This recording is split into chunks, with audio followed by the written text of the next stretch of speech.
orange or red hairs. I don't even know the name of it. I just know it's some skunkity skunk. You know what I'm saying? Some gassity gas. Some 400-pound behemoth gas. You know what I'm saying? Some power. But anyways, we moving on. So, she said that the SPD will return soon to the East Precinct. There's not even a game plan for them to return yet from any of the reports that I've seen at all. And there's been a few different reports that the Antifastandies are going to refuse to leave once the police show up to retake the public ground. And even today, we're seeing something on the news today. Seattle moves to dismantle Chaz, and that was the 24th, and today's the 25th. The police have made it clear, the unions have made it clear, we need to take back the East Precinct. There's too many calls being redirected across the lines, and it ain't working. So, but not only that, the Chaz made it so $1 billion business, $1 billion is going to leave Seattle because of this shit. $1 billion investment firm is like, nah, we done, we out. They're like the SpongeBob meme. I'm out. Legit, they're done. They're moving. And not only that, there's a lawsuit that's going to be against the businesses, against the city of Seattle, because the police abandoned the neighborhood. Why don't you sue the fucking mayor? Because the mayor told them to leave. Give it up. Give them the precinct. So they did. And now those same business owners, instead of going out there and saying, nah, fuck that, get away from my business, stop spray painting my business, they're going to band together and sue the state. I wonder how that's going to go. I mean, it's okay that they're taking a stand now, but it definitely is fucking weird that you weren't willing to take a fucking stand in the beginning. A few things I heard, just like as little statements that really were catchy, were wokeness is a weapon, or it's being used as a weapon, and Antifa weaponizes victimhood. When I heard those two things, I was like, damn. If you got onto a stage and you were able to tell that shit to the masses, I think those two lines would hit. Because I think that's true. Antifa definitely wants to radicalize you.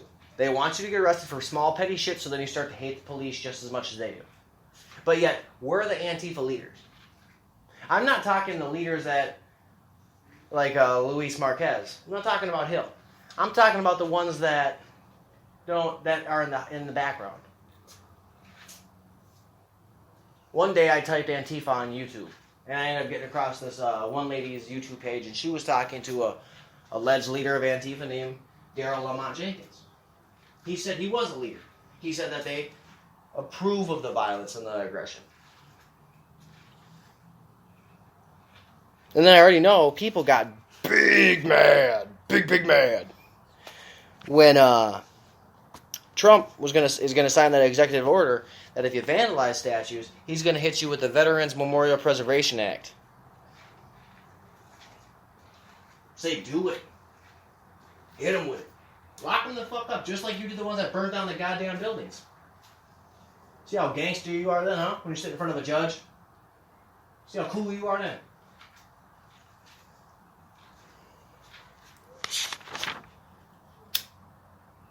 Not only that, the left opposed the police reform bill that was proposed by Congress, was proposed by the GOP Senate. The Democratic senators opposed it, said, nah, we ain't fucking with that, though. They gave you 80% of what you wanted. 80%. That's the Democrats' words, not mine. Gave 80% of what they wanted, you didn't get 100% of what you wanted, so you're going to cry and complain until you get it. So yet here, police reform isn't going anywhere, at least not today. And we got Pelosi out here talking about, for something to happen, they're going to have to face the realities of police brutality, the reality of the need for justice in policing, and the recognition that there are many, many good people in law enforcement, but not all. But so far, they were trying to get away with the actual murder of George Floyd. She's trying to say that the GOP and the conservatives were trying to get away with the murder of George Floyd and the sake of the police? Are you fucking nuts, Nancy? None of that. How many of these Democrats and conservatives both have been in office for 40 fucking years, and they're the ones we expect to somehow magically change the fucking bill? Okay, I'll play that game. Let's say they're going to be able to change it. Okay, let's play. You're able to change the bill. You're able to reform the police. You're able to defund whatever you want with the police. We've already tried to defund the police, and look what's happened. Look how many shootings have happened. Look how many people have been shot on Father's Day in Chicago. Over 100 shot. I believe that it's like over 11 dead. The youngest was a 3-year-old. And like I said in the last one, I believe that dad needs to either go talk to the police or he got to handle that himself. But how you gonna let someone kill your kid, man? And as a father, nah, not acceptable. Not acceptable. But Pelosi and Biden, two people that keep preaching reform, have both been in office since long before I was born. And they're going to be the ones to all of a sudden change the system and make it better? How? I think the Dems are going to drag this out to election. That's what I think. I don't think the Dems give a shit about police reform at all. I really, truly do not think the Democrats give a crap about police reform. I believe conservatives do. I believe the conservatives that are actually out here actually care. I believe there's some Democrats that may or may not care. I'll say some Democrats care. I'll take that some Democrats care. But the ones that we see on TV, Schumer, Pelosi, Biden, they don't care.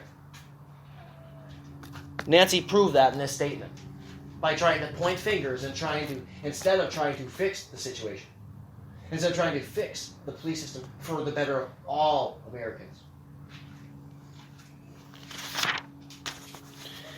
And watching the left try to blame the GOP is literally fucking nuts to me. It's just nuts. Not only are they trying to blame the GOP on police reform, they're trying to blame the GOP for COVID.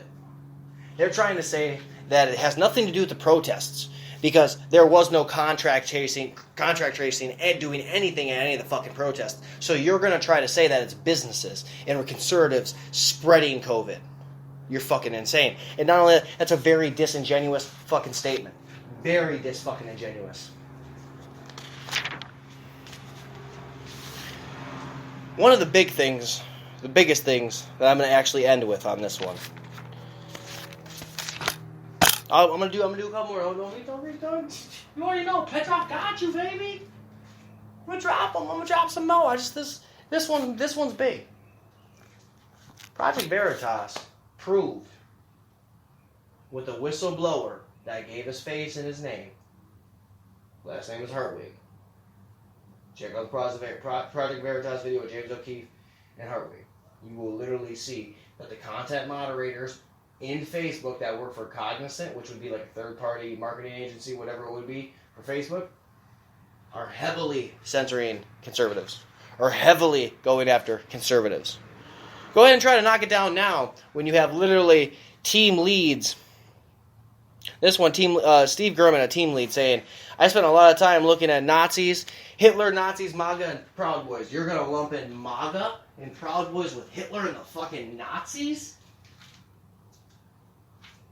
Ooh, just like fucking Palmer report, you motherfuckers are drinking way too much of that Kool-Aid that Progressives is pumping into your fucking arms, man. Then we got Ryan Hartwig. That's the guy, Ryan Hartwig. He literally, I guess, was a conservative, and he literally was and he was proving the double standards that are against Trump. Jose Monrino, content moderator for Facebook, works for Cognizant, or did. We rigged the game so that it could work on the left side. And then he even says, Facebook fucking hates Trump. Another one, his name is Israel Amparan, content mod for Facebook. A bunch of shitty fucking rednecks threatening civil war if they remove the duly elected president. I don't think anybody threatened civil war if you remove the president for something he legitimately did. But we've already been through impeachment. We know full well Trump was never going to get impeached for the bullshit they tried to chalk up against him. I've never seen such cooked up fucking charges. Not even this one even says Trump supporters are fucking crazy assholes that have every other fucking word out of their mouths is, come take it, civil war and things like this. Listen, I hate the government as much as the next fucking as the next person, but you're not going to catch me rioting over the fucking over it. And he goes, the fucking, it's like impeachment. It's a problem. It just doesn't happen. Trump called it a fucking coup, and that should scare you more than anything. Oh, because Trump literally called out people cooking up charges against him? Yeah. I guess you should be afraid of that, because if they're going to cook up charges against the fucking president of the United States, nobody's fucking safe. Then Steve Grimman he lumps I'm going to say it again, he lumps all Trump supporters in with terrorism. Well, not only terrorism, I would say Nazis are terrorists. Yeah, I would say that. Yep. And it's fucked up. And then he said one of his projects was spending time looking at the pictures of hate organizations, Hitler, Nazi, MAGA, and Proud Boys. I put a little thing here. Lumps MAGA, Hitler together. These little content mods are lefty fucks, biased assholes, Antifa bootlickers. Then this lady, Cassie Simo, she said she did when Iran put that bounty on Trump. She said she'd happily give Trump over. I recommend you go watch the Project Veritas video. I'm not going to keep reading all this because it really does get you kind of going if you have any sense of morality. And then the worst part was, I think, one of the worst parts was Leslie Brown, a senior HR business partner for Facebook, literally said, because he's a white man, no problem. You can't do that with anyone else very easily if there's other issues. Meaning as if you were black, you can't get fired as easily from Facebook. That's what she means. So the journalist asks, it's easier if they are white? And she goes, white men, nobody has the white man's back anymore. And then she laughed. And then he says, you're saying because he's white, he's a white male, there was more. And then she goes to say her piece, and he goes, if he chooses to sue the company, most lawyers would just laugh because he's white. Like I said, go check out the Project Veritas video. It's fucking insane. You can clearly see there's a bias. Now there's going to be a lot of people that try to defend that and try to shake it up and make it into something that's not. And I'm telling you right now, this is just going to get worse before it ever gets fucking better.